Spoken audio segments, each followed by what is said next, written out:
कान्हा पक्का मर उठा दो दिलदार देवा दादा हो। हमारा कान्हा पक्का मर उठा दो दिलदार देवा दादा हो। अरे कोरे के बाजल धरी देवरू हो कोरे के बाजल धरी जाके भोला नगरबा हो हमारा कान्हा पक्का मर उठा दो दिलदार देवा दादा हो। हमारा कान्हा पक्का मर उठा दो दिलदार देवा दादा हो।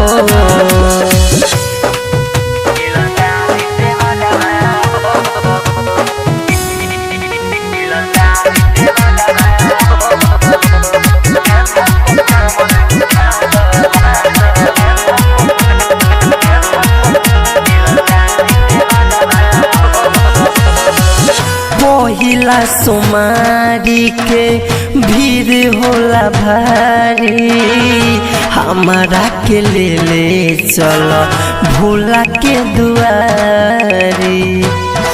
देव सुना ना पहिला सोमारी के भीड़ होला भारी हमारा के ले चल भोला के दुआरी।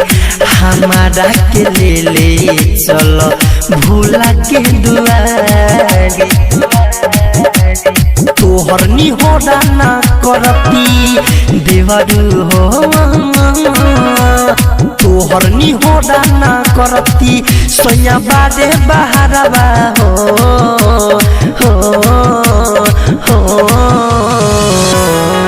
हमारा कान्हा पक्का मर उठा दो दिलदार देवा दादा हो। हमारा कान्हा पक्का मर उठा दो दिलदार देवा दादा हो।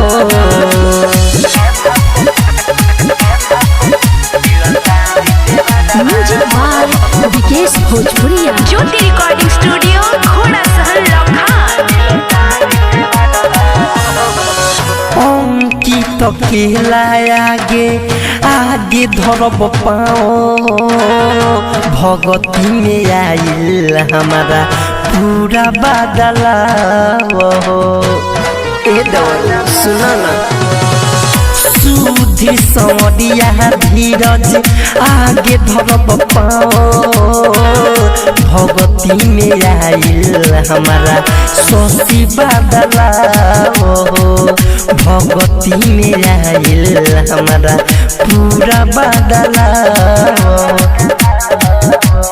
राइटर मिथलेश देवरू हो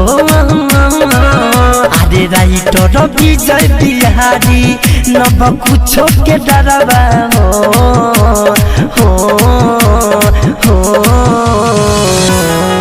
हमारा कान्हा पक्का मर उठा दो दिलदार देवा दादा हो। हमारा कान्हा पक्का मर उठा दो दिलदार देवा दादा हो। ज्योति रिकॉर्डिंग स्टूडियो घोड़ा सहन लखान।